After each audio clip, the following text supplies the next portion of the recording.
work session of the Coffee County Board of Education of the order.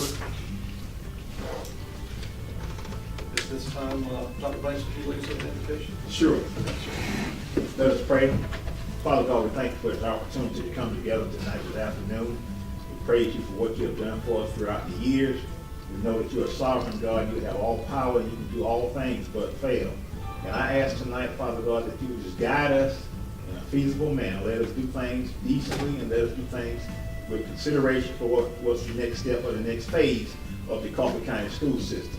I ask, Father God, that you continue to be with our students all across this county and all across neighboring counties and throughout the world. I pray, Father God, that you would equip their mind to do what is right. And I pray, Father God, that they will be not engaging in peer pressure, even during the course of the last 2 weeks of school, not to try to engage in any type of pranks. Let us all be wise in our doing, Father God. And I pray for every stakeholder affiliated with this school system. And I pray that we be on one accord throughout this season, that we come to the conclusion of another school year. And I pray, Father God, and thank you in advance for guiding us from the start of the school season, the first semester, up until now. And I pray, Father God, that we will be wise in whatever decision that we have to make going forward. We thank you in advance once again. And we ask for your anointing in this work session tonight. In Jesus' most precious name we pray. Amen. Amen. This time, I need a motion for the adoption of the agenda. That we'll have a chance to review it. Okay, motion by Ms. Miller, second. Second, Ms. Johnson. Any discussion? All in favor? Thank you, Mr. Preston. Appreciate board members, your presence here tonight. We will move forward with the agenda. First item is our minutes from the previous month's board meetings. We have our April minutes, if you want to review those for a minute. If there's any additions or deletions, amendments that we need to make, please let me know.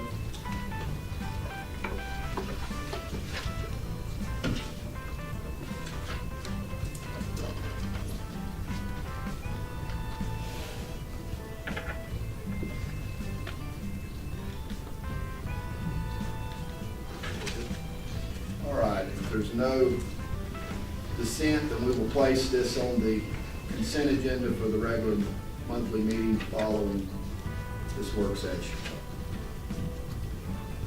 Next on our agenda is the change order for door finishes and hardware at the Performing Arts Center.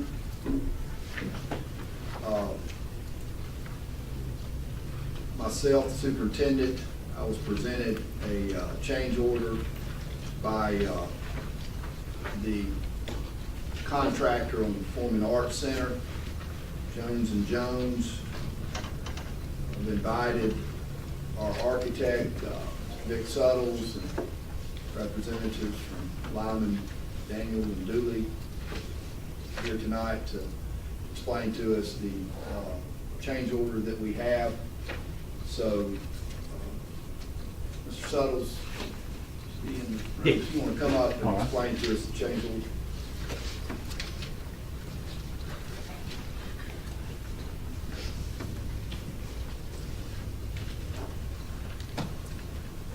In the documents, there was a cash allowance that was set forth per door, and frankly, it was just too low. Once the hardware schedule was generated, they came back with a much higher number, and we went back through and worked it down to get it where it still be code compliant, still give you the quality that is in the original spec.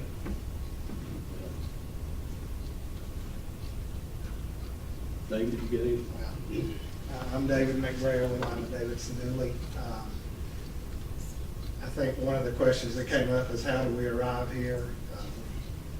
What we typically do on a building like this is have an allowance for door hardware. As he mentioned, we talked back and forth, we're like, what's kind of the going rate for a school building in South Georgia? And came up with $500 per door for exterior doors, $250 for interior doors, and it came back way higher than that. we talked about it, we were like, well, if we had said $1,000 a door, we would have been overpaying up front. That, you know, that would have been built into the contractor's number, and he could have given us any door hardware selection he wanted, and you would have been overpaying, so. We hate that this happened, but it's part of construction. So, we ask y'all to consider it. And the amount is $67,485.06. The initial meeting we had with Jones Construction and Mr. Suttles, the estimate was a good bit higher than that. It was 115. Yeah, almost double. And we did ask you go back and get with the contractor and see if you could bring that down some. That's right. So that's what you brought back. Are there any comments? I know we had concerns about the quality of the changes. If we make these changes, that it would result in inferior quality. In our talking, you assured us that That's right. that wouldn't be the case. It's still the best system, best lock system. Stanley closers. There are just some different components, some of the panic devices we didn't have to have because of the number of occupants, so we reduced some of that. Yeah. Changed some. The schedule had panic devices on all the doors leaving the auditorium. Of course, you know, after going back and looking at that, we felt like certainly wouldn't want that. The noise, people getting up and leaving, you know, going to the bathroom or whatever. So it's got a push and pull on those, but all the ones that are in the lobby area, they are the panic devices, and of course, you can lock them off from the lobby side.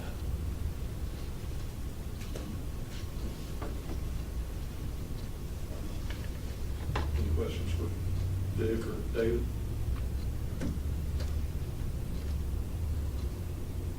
I have a question. I don't know that we have a lot of options. I'm not real excited about it. I'm concerned early in the project, what else is gonna come about? And that's a valid concern from a cost perspective. Yeah. And as we sit here, that's, Well, and usually your contingency would be spent as you're coming out of the ground, digging footings, add soil, that kind of stuff. We've got past all that, so that's one bit of comfort that we made it past all that without spending more for that. I will say, we met with Jones today and Mr. Suttles, and we were told that there were no other allotments like this included in the project, where there could have been an estimate that was low. Is that the correct way to That's say right. that? That was the only cash allowance in the project. The allowance. All right, so this was the only item where there was a set cash allowance. That's right. Everything else was based on the spec Yeah. that they actually bid out. That's right. All right. And this falls within the contingency? There is no contingency to cover this. That's why you're coming forward with a change order request. But that'd be Unless y'all correct to have say. one in your overall budget. Okay. We were planning on the price, the bid day being the price of the project. I know it's a big number, but it's still less than 1% of the overall cost of the project.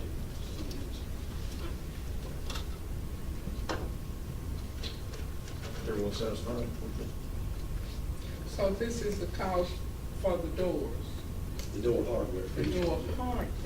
How many doors are we talking about? Individual door leaves, it's a little over 100. So 67,000 to cover. Yes, ma'am.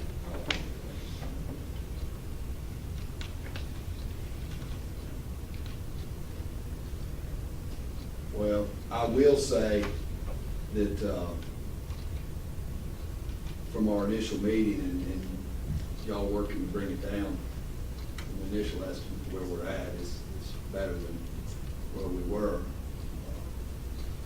We'll remain code compliant? Yes. Yes. So if there's no objection from the board, I'm going to make a recommendation that we place that on the consent agenda for approval at the regular board meeting following this meeting. Board, you want it on the consent agenda, or you want to remove it for separate vote, I mean, we're kind of, I mean, we don't We have to get it done. choice. We gotta Right. We gotta close the order. doors. I mean, Yeah. whether you like it or not, I mean, we don't, I mean, what are you gonna do? So, okay. Robin, will you place that on the consent agenda? Yes, sir. Well, thank y'all. thank y'all. Appreciate it, Big. Okay, thank you. And I will say that we went out to the project today, and Mr. Suttles, contractor, gave us a tour of the site, and it's gonna be a beautiful facility, great addition to our community and our surrounding county. It's gonna be a beautiful facility, so thank y'all. All right, next item on the agenda is the monthly financial report. We have the May 8th, 2018 monthly financial report.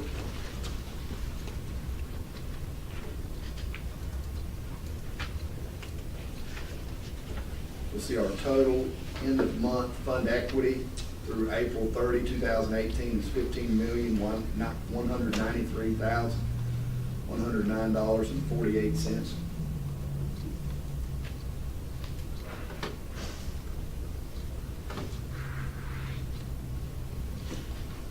The next item is the comparison report,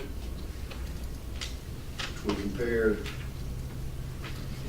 April 18 to April 17, 16, and 15.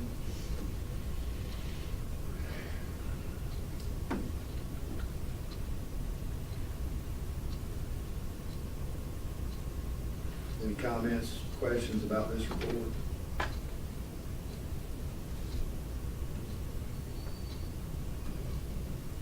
All right. Then we have the detailed report.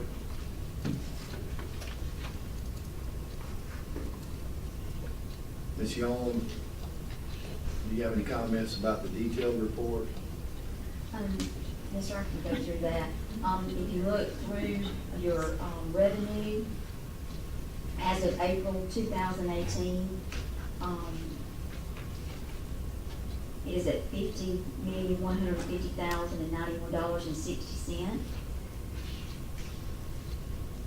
And then the next items are expenditures through April 2018, and they're at $44,332,119.09. To give us our fund balance that we're currently at of $15,193,109.48.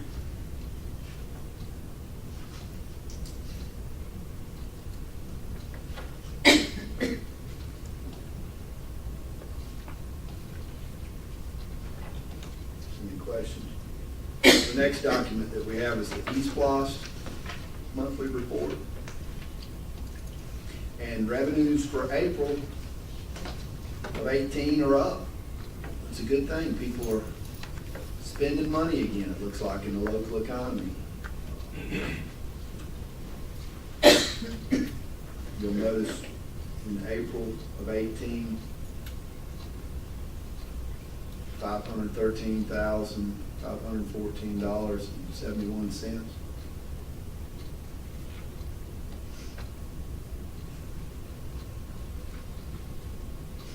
I noticed this April to January of 18, two of our high months over the last couple of years. That's a good trend.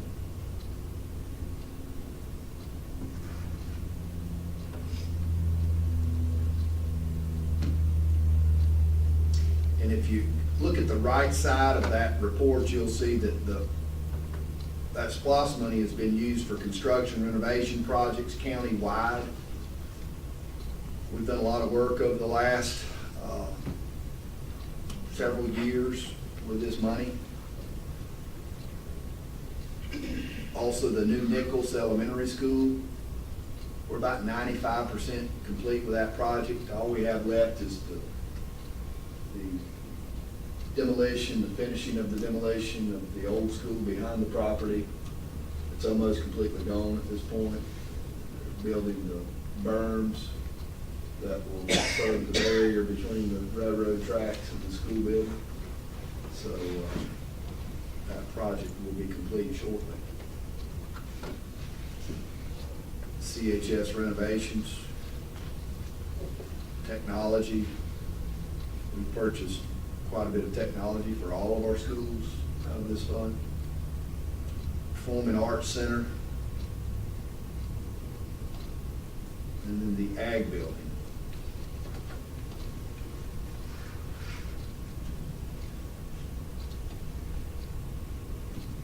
Any questions about the SPOS report? All right, if there's no objection, we'll place those items on the consent agenda, Mr. Chairman. Yeah. And that moves us into budget hearing number 2. We've been working to present a budget to the board. Tonight, we bring forward a tentative budget. You have your budget notebook that you were given at the last meeting. If you look at the first tab on our budget notebook, you'll see that the first page, we go through April 26th with public hearing, and then we go to May 8th with a public hearing to present the tentative budget to the board. So that's where we're at tonight. Asking the board to look at the tentative budget to be advertised for 2 weeks. The bulleted items that are on the overhead point out the things that we've added to the budget this year, changes that have occurred to the budget this year. The biggest piece is TRS. The employer rate has gone from 16.81%, and that's the percent that we pay on every employee who's TRS eligible, their salary. So we now will have to pay 20.9% on every TRS eligible employee. So that's a healthy increase. Is there any way you could ballpark a dollar amount on that? Ms. Young, do you have that information? Yes, sir. That's approximately $1.7 million. That's about half of the increase in the budget from FY 18 to 19. So we're contributing $1.7 million more for all TRS eligible employees Yes, sir. to cover the employer portion of TRS. Salaries. Salary schedules have been adjusted to reflect the 1% FY 18 supplement. If you remember last year on everybody's pay that was employed, there was a 1% supplement. We've rolled that into the salary schedule, so everybody will keep that 1%. It will just be reflected in the salary schedule for classified and certified employees. Certified steps, those certified employees who are due a step will receive a step. Classified steps for all classified employees. So for all classified, in January of this year, we moved all classified 1 step, and now in July 1 rolls around, we'll move all classified another step. And we added an additional step at the end of the classified step salary schedule. So we added an additional step on all classified salary schedule to ensure that everybody moves a step.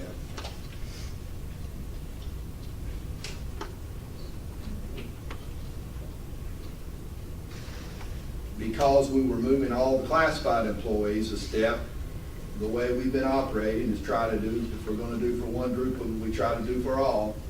And so we added a 23rd step, 23 years of experience for certified,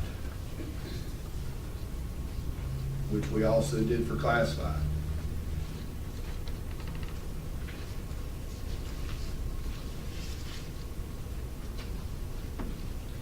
Bus drivers, we had discussed several years ago moving from the $10 an hour after the initial 3 hours to $12 an hour after the initial 3 hours. We were not in a position several years ago to do that. We are in a position this year to do that. there is a shortage of bus drivers. It's tough to find people to drive the bus, that have the CDL, that are willing to get the CDL, and assume the liability that goes along with that.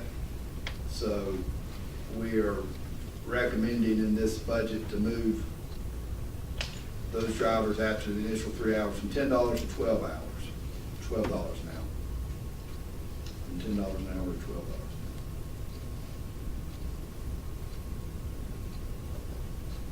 And then also in this budget were the positions when we met with the principals and looked at their enrollments for this coming year, number of students that they'll have to serve, and we added some positions based on those enrollments. Then the last segment there is the security services for schools. We have added an armed officer in each one of the schools. We're finishing this school year with an armed police officer or armed sheriff's deputy in every one of our schools. We want to continue that when we come back in the fall. We have budgeted a dollar amount to be able to have an armed security guard in each one of our schools, an armed officer in each one of our schools. So we have placed that into the budget. We're close to being ready with that RFP. We've sent that out to the press. Have we sent it out yet? All right. The RFP will be going out to the press tomorrow morning. So we are building security including software. We have the School Guard app that goes on all the employees' phones. We put that into the budget, and a software piece called Gaggle, which helps us monitor activity over the internet. Activities of students over the internet. So those were the major additions to the budget.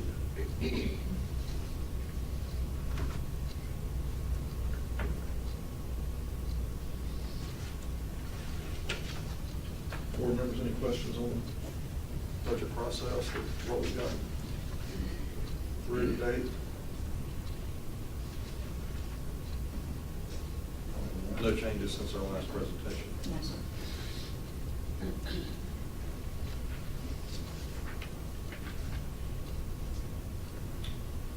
If there's no objection, we will advertise this budget for 2 weeks in the paper and to meet the requirements of advertising. And we will have a meeting on May 28th, 29th at 6 o'clock here at the board office. Ask the board to approve the budget. Yes, ma'am. Where do I interject maybe adding to the budget? I have a concern tonight. All right. Buses. Yes, ma'am. We had an incident that happened Friday. And the bus driver didn't see it because the children were standing. Okay? I understand there are some videos or some cameras on some of the buses, but I'm concerned that maybe we need bodies, Yes, ma'am. monitors, because the children were getting off the bus so she couldn't see, and kid got beat up. Yes, ma'am. So what are we gonna do about monitors or more cameras? Or can we do something? I know you had mentioned that to me. You called me, and I know another meeting you mentioned that to me, and we have been working to try to do something on that, and I appreciate you bringing that to my attention. And we've been trying to get there, and I've talked with the transportation director, Mr. Gilliard. We discussed a plan in some of the schools. We have some classified staff that we talked about going ahead and putting on the buses and letting them get an additional hour If they earn 7 hours, then we'll put them on the bus if they want to serve as a monitor, and they could get an additional hour and get an 8th hour and serve as a bus monitor. So trying to do what you've asked, I've worked out a plan for the short term. We think that could help us, because honestly, to monitor a bus in the afternoons, you don't necessarily need somebody for 8 hours to do that, or 7 hours to do that. But if we can help some employees get an additional hour by serving as a bus monitor, we've already talked about a plan for that. Have y'all already started that? Mr. We've got some Lee? people in place, I'm just waiting to be All right. okay to do it. Well, Ms. Johnson, if you want us to do it, we can go ahead. I want you to do it. All right. We'll go ahead and get some of that going tomorrow. All right. Some of the long-term, short-term, get some bus monitors and all, but long-term, and this gets into the next SPOS. But that's what I've talked about several times. I'd like to see, you know, every one of the buses have a camera, and a good camera. You know, a lot of our commons areas, parking lots, there's a lot of places we need security, surveillance cameras that are high quality, that we can monitor and see what's going on. And, you know, with this next SPOS coming up, and we'll keep talking about security stuff, that's a lot of what I'm talking about. And if these cameras at Nichols go over and they're as good as we hope they will be, then again, you know, maybe try to get them in some more of our classrooms as well. But that's, you know, long term, I'd like to see a lot more cameras and surveillance stuff around to keep up, because you can't keep an eye on everything. But with cameras, you can. Well, the thing about it is, if you have cameras and the bus driver's driving, she, he, it, or they can see. But like kids are getting off the bus or on the bus, that's why I'm talking about a body instead of a camera to be in place. Yes, ma'am. And they can see when the bus driver, you know, is not able to see, not because they're not conscious, but because they can't. If the kids are standing up, you can't see through the kids. Yes, ma'am. Okay. Mr. Goode, I'm gonna say, I'm sure you've done this, but are there routes that are more challenging than others that you feel like you can immediately put someone in place? There are basically 5 routes we're gonna try this with. 3 at east side, 2 at west side. That's the most common buses that kids get rid of all the time, so. Gotcha. What about the middle school? Those kids are trying to find themselves. So they're more apt to try to find themselves on somebody else. We don't have a lot of route-ups for the middle schools in the Might area. not have a lot. It doesn't take but one, but We'll work on that and see if we can work something out for the middle school routes too, if there's some staff.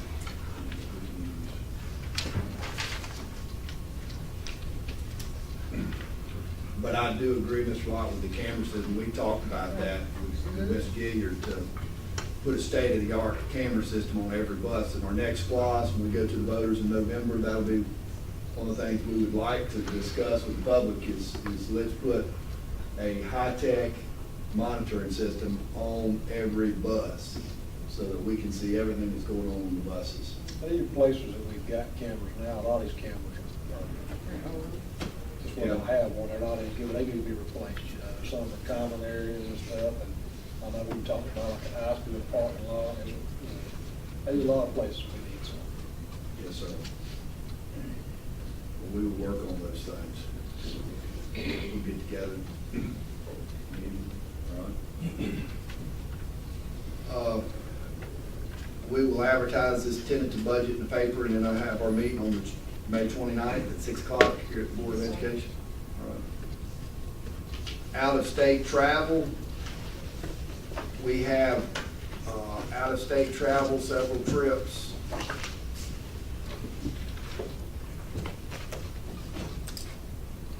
And you notice that all of these have raised funds for their trips, several athletic trips, and FFA.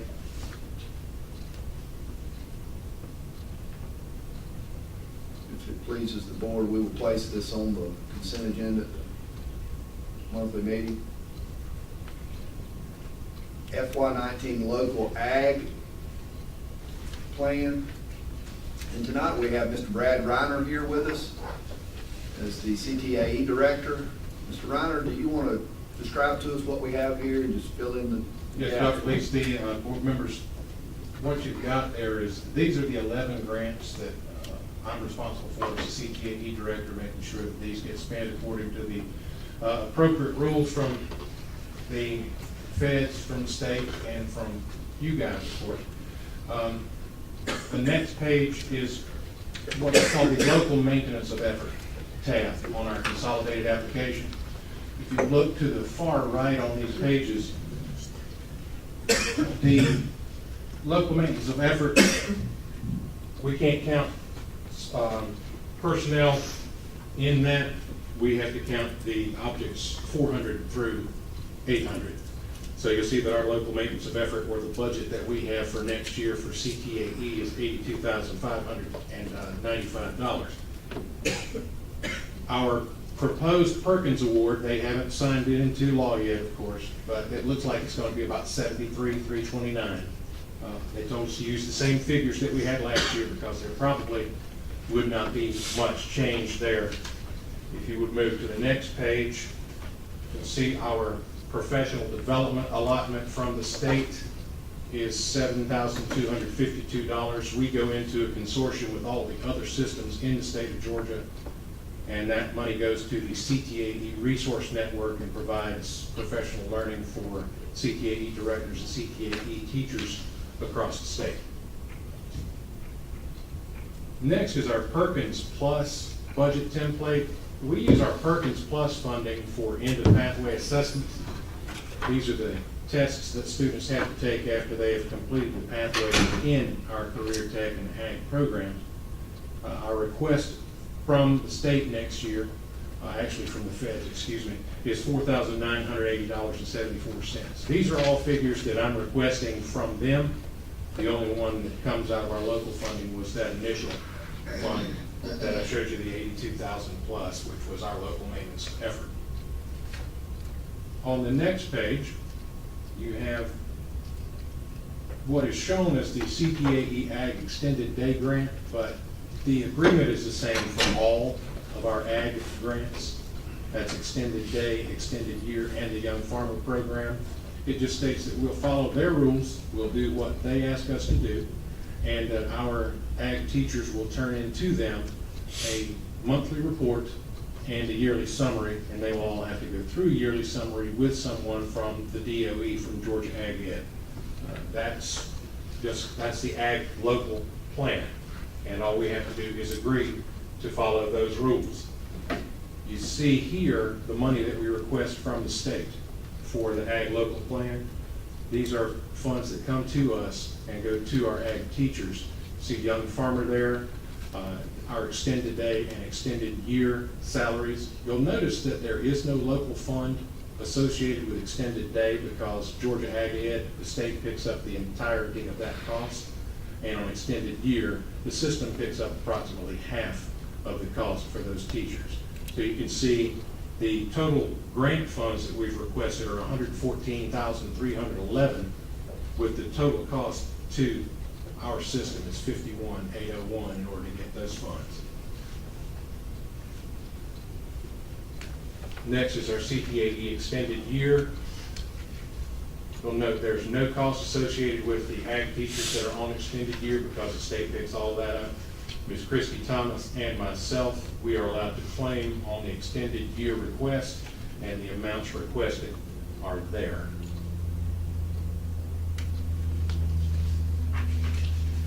I'm sorry this got sideways. I really don't know what happened. But this is our request for extended day funds for CTAE teachers that are not associated with ag. These are the amounts that we request. The system totals $45,768.49. We hardly ever get everything that we ask for from them. We've gotten anywhere from 38% up to about 48% of the requests that we make. It's all dependent on how many systems make requests and how many teachers each system make the request for. Our Perkins funding and our ag funding are tied to the Board of Education's approval date, And I would very much appreciate it if that date could be today, so that as of July 1, we are eligible to start pulling down those Perkins funds. So Dr. Lease, I would ask that you take that to the board if you would, sir. All right. If there's no objection, we'll place this local plan on the consent agenda for the regular monthly meeting. That's okay? All right. Well, thank you, Mr. Reiner, and I just want to say thank you for what you do. Our CTAE department is second to none. Y'all do a fantastic job. It's, the proof is in the pudding. I see our young people engaged and active in all of your programs, and we appreciate what you do. Yes, thank you very much. We're very proud of it. Yes, sir. Give me the names of the acronyms again, CTA. CTA, that's Career, Technical, and Agricultural Education. Okay, so it's ag Yes, ma'am. And business, and business. and education, and family and consumer science. It's all of the vocational programs. Teacher. Yes, ma'am. So we can get a teacher program going again. We actually do. As a matter of fact, we had a future educator signing day today in the field house at the high school. We have 3 young ladies who have said they are going to be teachers. They've all signed letters of intent to go to South Georgia State College. Dr. Lease and several people from the board were at our signing today. We were very proud of those young ladies. We had their families there as well. Because we want to make sure that they feel just as good about signing to go somewhere as our athletes do. Right. Well, if it's okay with the board, then we have discussed the CTAE budget for FY19, and we've also discussed the general fund and the school system budget in our budget hearing for FY 2019. So at this point, this was our public hearing session for budget hearing. And was there anybody in the public who wanted to make any comments on our FY19 budget? If there's no comments on the FY19 budget, Dr. Lees, can I make yes, a ma'am. comment? I'm here representing the school nurses, and, you know, it was mentioned last board meeting that the nurses have asked that we get a substantial raise over what we already make, because we're not receiving what our scale says here for us to receive. And we have now currently 8 nurses anticipating leaving us because of their salary. And we have a great group of ladies, and we do not need to lose these ladies. And I do have a proposed budget for each one of them, you know, based on their years of experience. If anyone would like to see that proposal, I have it with me, and I have it available if you can look at it. And that's why we're here, and that's why we were here last time, because that is a high concern, and our children need our nurses in every school.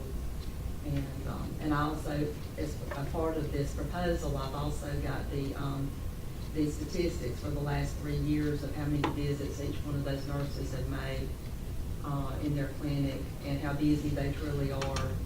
And they're just a great asset, and I know that we don't want to lose them, because when I hired for Broxton, it took months for me to find someone for that school, because the salaries were so low, I couldn't get anyone to even interview for those positions. And we definitely want veteran nurses in these clinics, because, you know, they're really the only medical person normally on campus, and they do not have the backup of other medical people in the facility with them, unless it's a special occasion, a special situation at that school. So I would love to share this with you if you're interested in that, and do take that into consideration. And you know, that would be a recommendation from me, from the public, for an increase to the budget for next year. Do you have those documents? Should we move those? Have you given copies of those documents to me? Yes, sir. All right. Do you Great. want me, I have them with me, do you want me? Yeah, I'll get them from you when we conclude this meeting. Okay. Did you say you had a salary scale that you're not being paid by? Yes, ma'am. You have a scale Mhm. and from the county, from the system, Yes, ma'am. and you're not being paid what's on the Yes, scale? ma'am.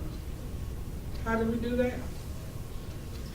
When Did that get with when the, they came to work for the system, they were given 5 years of their experience was honored, and that's been what the school system has done historically for the nursing program is that when they come to work, that we honor 5 years of their experience and place them on the scale of 5 years of experience. I'm sorry, Ms. Johnson. But it sounds like she's telling me that she has a scale, but she's not being paid. She's being paid something else. Am I misunderstanding that? No, they're paid on the scale, but it's for they're placed on it based on the most years that they can bring in is 5 years. So,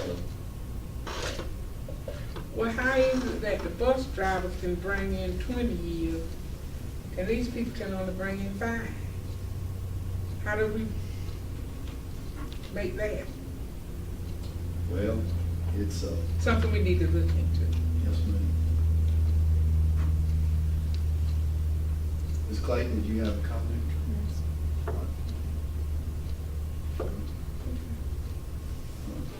Thank you. All righty. Well, that concludes our budget hearing, so we'll move forward with the remainder of our meeting. We have RISA contract is on the agenda. And you'll see the RISA contract has been the same since 1992. So the RISA is not asking for any more money. They're asking for the same money they've received since 1992. So we're asking the board to approve this contract as part of the consent agenda. Could you describe the shared services for Ms. Johnson's benefit and Ms. Miller's benefit? I know Mr. Lott, I've been through that a few years now. But with RISA, Yes, ma'am. The shared cooperative purchasing is a big piece of it. We purchase services through RISA. Copy machine service, we purchase through RISA. Is that correct? We still get our copy machine service through RISA. We also purchase paper through RISA. And office supplies and such as that, they get a co-op price because they buy for 7 or 8 school systems together. And then we also use RISA for professional learning. Dr. Evans, you want to describe some of what we do with RISA? There is continuous professional learning going on at RISA for our classified folks, certified folks, our administrators. They work closely with the state to keep us informed on professional learning. And when we need something in professional learning, we just make mention to them and they try to coordinate it for all the systems in the district. So it's an invaluable service. thank you, Mr. Preston, but I didn't retire until 2005. And I was here when RISA began, and it seems that they're doing the same thing they did then. No change. It's still needed. It's still a good service. They used to evaluate your staff, your faculty. Okay? Yes, ma'am. All right, so that's the RISA contract. If it pleases the board, we'll place that on the consent agenda for the regular meeting. Satilla Regional Library, we have a request from the Satilla Regional Library to appoint a trustee. Our previous trustee, who was appointed by the Board of Education, had served out their term, so we're asking the board to approve Karen Batten as a new representative for the Board of Education. I want to thank Ms. Robin Knight for contacting Ms. Batten, seeing if she would serve. Karen agreed to serve if the board will approve her. If it pleases the board, we'll place that on the consent agenda. 2018-2019 student handbooks. We're presenting this once again as information. We're not asking for approval tonight.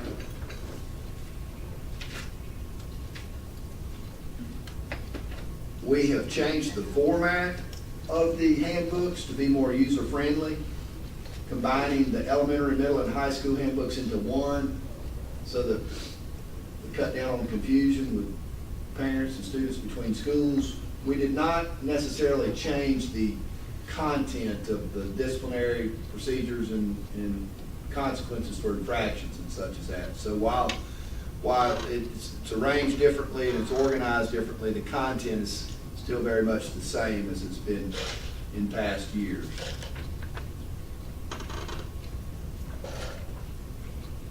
want to thank Dr. Evans for working on that and pulling that together. And Dr. Banks works on handbooks also. Thank y'all for what you've done with the handbook and the reorganization. I think Logan Evans helped you a little bit with that too. You have the content page. Thank you, Dr. Evans. And Dr. Banks' insight on the rules and stuff like that. All right.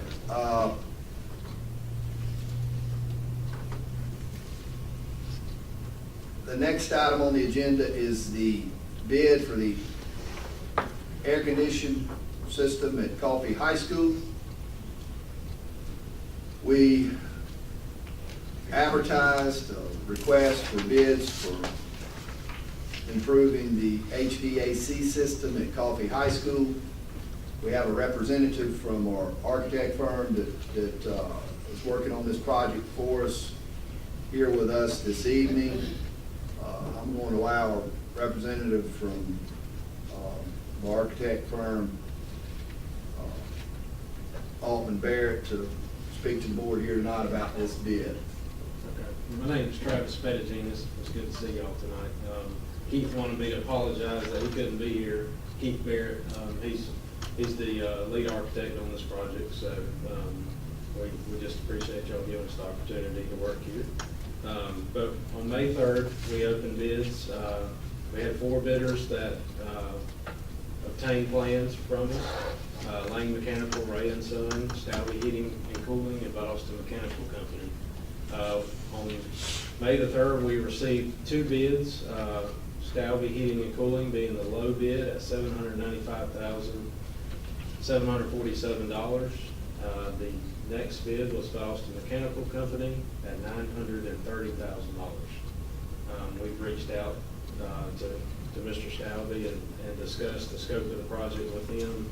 He feels extremely comfortable with his number and is ready to move forward.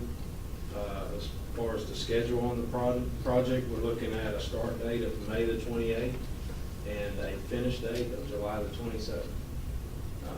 So it would all occur during the summer. It's basically, the scope of the project is dealing with the core spaces of the high school, not really getting into the classrooms that much.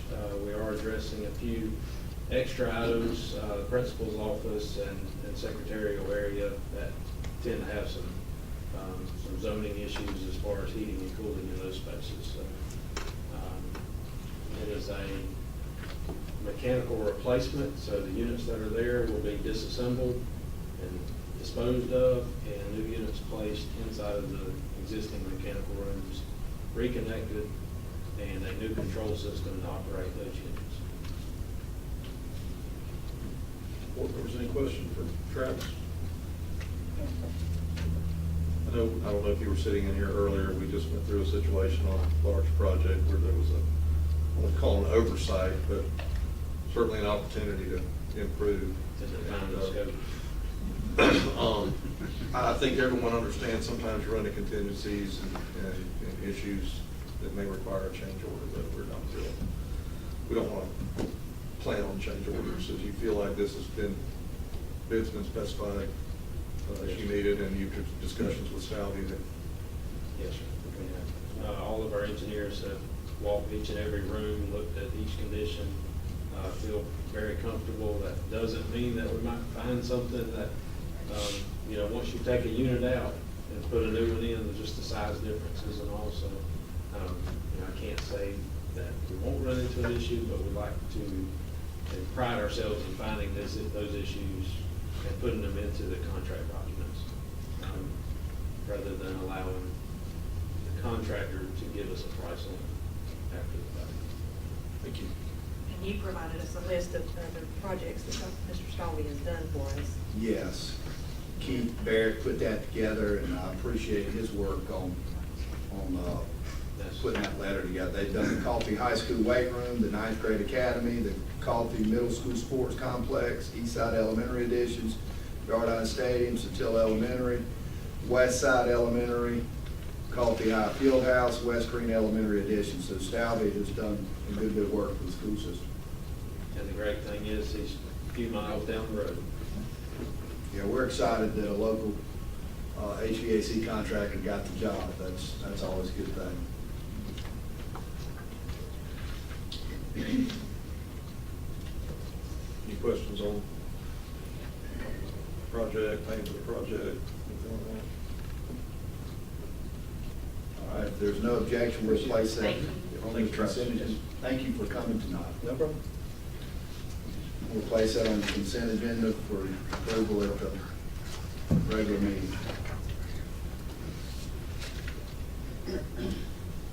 Next item on the agenda is Kinvolved. It's an attendance improvement system that will be presented for purchase using Title I federal funds. Purchase of Kinvolved has been budgeted for FY18, so actually the money is in the federal program's budget for this year, and is just waiting for the purchase order to be relinquished. As we met with our business and industry partners several months ago, they asked us, really for one thing, could you please send us young people who understand the importance of attendance? And so we looked for something that could help us improve attendance in the school system, and we feel like this system can help us improve attendance. They offer summits with staff and community members. They also offer a technology component that will use text messaging, robocalls. Is there another? Email to reach out to parents. It will give us real-time attendance data across the system at any given point in time. So we feel like this system can help us keep a better handle on ensuring all of our students are in school every day. And that's our goal. So if they're not in school, they can't learn. So we're asking you to approve this. And once again, the money's already budgeted. Is that? That's correct. All right. And from a student services standpoint, social workers are eager to have this as a tool. They are. They've seen the presentation and I feel like it would give them an extra tool, like you said, to really focus on our high priority cases. Not only will those parents receive those notifications, but it also allows the teacher for them to communicate with the parent back and forth and keep a log of that information. So it also calculates the amount of time that child has been out of school as far as missed time. And I think that would be very good, especially in those cases where we have to talk with parents and then eventually take them to court. Instead of just saying they missed 30 days at school, it relates it to amount of hours and that sort of thing, calculates all of that. Since our last meeting, wasn't somebody going to reach out to systems that were already using this? Yes, ma'am. I talked with the superintendent in Sioux Falls, South Dakota, and they are using it. And they have 24,000 students in 34 buildings. And he pointed out that they have asked each school to put together an attendance team. And they've had attendance teams before in the past. And we have something very similar that we call wellness committees in each one of our schools. But he said that what he likes about this is it gives the attendance team a tool to use. Now, we're not just telling them to have a wellness committee, we're giving them a tool where they can actually track that attendance on any given day, at any given time, of those students who are the neediest and need the most attention. I also talked with Providence, Rhode Island School District. They have 24,000 students, and said they have a serious attendance problem. And they're using the school-wide text messages, the mapping out of the text, two-way communications they felt like was very valuable to them, the monitoring of the text. Another component of this is we'll be able to monitor text messaging that our teachers use. We currently use something throughout the district called Remind 101. And it's used sporadically. Some staff use it, other staff don't. We've looked at getting a district license for Remind 101, Dr. Newell, you've looked into getting the district license for Remind 101. What was the cost of that? Don't remember the exact figure, but it's just a little bit higher than this was. That's just for a messaging tool. It doesn't include the attendance fees. So this would give us the ability to do what Remind 101 does, but it will allow us to archive it in a system. So we will have documentation of those text messages that have been sent. Right now, if teacher A is using Remind 101, we have no archiving of those text messages. We have no backup of what was sent. So Right now, Remind is just an open service that the majority, I think, they said around 94% of our teachers are currently using it. But it's not district sanctioned, there's no oversight in it, it's just kind The of, campus portal sends information, is that not documented? it is. I think another critical piece is bus suspensions. A parent will be notified when their child is suspended, hopefully right away, sooner than what we do sometimes now. Yeah. With this system, we don't do that.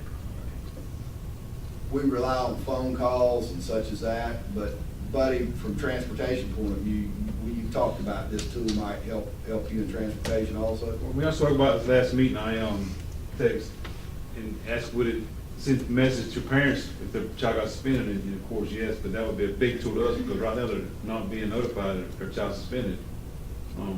Very few phone calls are made because of the time you go to see the kids, what have you. And that child left by the road the next morning, mom's calling, why didn't they pick my child up? Well, he's suspended. Mama didn't know. So there's lack of communication there somewhere, so this would be a big tool to transportation. And I think it also helps with safety too. Very much. So if we have a parent's contact information on file and we send that out via text or whatever, and it bounces back because the numbers change, we have documentation of that. The parent has not given us new contact information. That's right. Okay. It also translates into, I think, 26 different languages, and predominantly we have Spanish, and so it will translate into Spanish, those text messages that are sent out when they're put into the system, so it will automatically translate it needed. And then also, I corresponded with the superintendent in Boone County, Kentucky, and he said, we're moving forward with it next school year. We researched it and found it to be the best way to track chronic absenteeism. The individuals have been great to work with and setting up processes to let us know how principals and teachers like. My director of pupil services and social workers are looking forward to that in the fall. So we did reach out to some other districts and spoke with them about the system. And the feedback we've received has been positive. So, Dr. Banks' question, and Dr. Victor, you might can help him as well. So this is data we're collecting now through regular attendance methods, but we're not able to collate it and react to it quickly enough. And this will help us do that. Is that Yeah. what? It should improve what we're doing currently. Right. I mean, because what we're doing currently, as far as some of the information that's being transferred to the parent, it might not get there until next week. But when you look at the system that we're trying to implement now, it should immediately, once it's put in, logged in, it should immediately go to that parent to let them know that this child has been suspended 3, 5, or 10 days off the bus, or suspended from school. And a lot of times, these elementary kids, if you give them a handout, a printout of what actually is taking place for the next day as far as suspension, well, if I'm afraid when I go home because mom and daddy's gonna get on to me, I'm not gonna show them anything. So that will increase the communication where that child will not be at the bus stop, not getting on, or coming back to school, and they have to turn around and go back home because they're suspended that day. So this will increase our communication overall, I would say from pre-K all the way up until 12th grade. The whole system, I think with this program, it's gonna be a paradigm shift of helping us operate more, I guess, with communication towards our stakeholders or the parents which are involved with that particular student. We talked about internally that I know the web filtering system we're using now, Gaggle, that lets us know what's going on within all the G Suite, Google Docs, Google Mail. We're getting information now quicker than we've ever received it before, and we're able to intervene before things happen. The web filtering Gaggle is of that nature. Also, the new app that we're using for security that lets us communicate instantly with people throughout the district if there's a crisis. That's been a paradigm shift for us. And we feel like these tools that they're new, this is a new system. We feel like it's of that nature it's new and it's going to relay information quickly and more quickly than ever before, and we think it can help us be better. So that's why we're recommending it. All right, if there's no objection, we'll place that on the consent agenda. Any questions? For the price, I don't know that I would be that interested just from the tenants part of it, but now, I think with all the other stuff, and I think there's probably some other benefits that we'll find once we start being, I guess the messaging benefits could be wide ranging throughout the system. I think when you throw all that in there, I think, maybe it's worth trying. This is title, federal Yes, title sir. money. And it has to be, we can't spend that on personnel. It has to be This spent on. system title money, we couldn't, this is system I'm title sorry, money. I wasn't. He asked if we could spend this on personnel. It's Not system this, title this money. is At least you specific. weren't texting.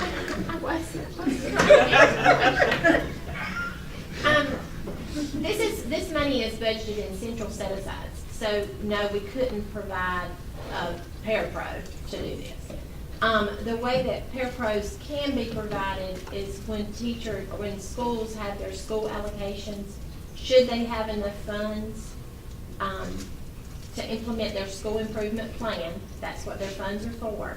And in their school improvement plan, it says they need a parapro for interventions or whatnot, and there's enough funds in their school allocation, then by all means, they can do that. But for this money, no, we can't say we're gonna hire a parapro to do that. And just so we're clear, federal money is our money that we sent to them. And they hold it for you. I mean, I shared this the other day, I do feel like part of my obligation as someone that's elected is, we can levy taxes, but we're not really producing money. And if we send money off to Washington or we send money off to Atlanta, we need to figure out how to get it back here. And if this is a way that we can be effective Well, I will as well, say, I mean, it's. excuse me, I'm No, you're sorry. fine. Federal funds allow us, from a principal standpoint, ex-principal, and from federal programs director, federal funds allow us to do lots of things that otherwise we would not be able to do.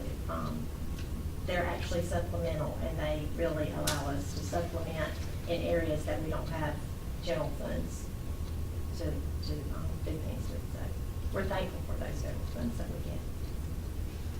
I think it's great. Now we just have to get a campaign for all the criminals out there to adopt it and accept those text messages and those emails and gather that information and then put it in the system.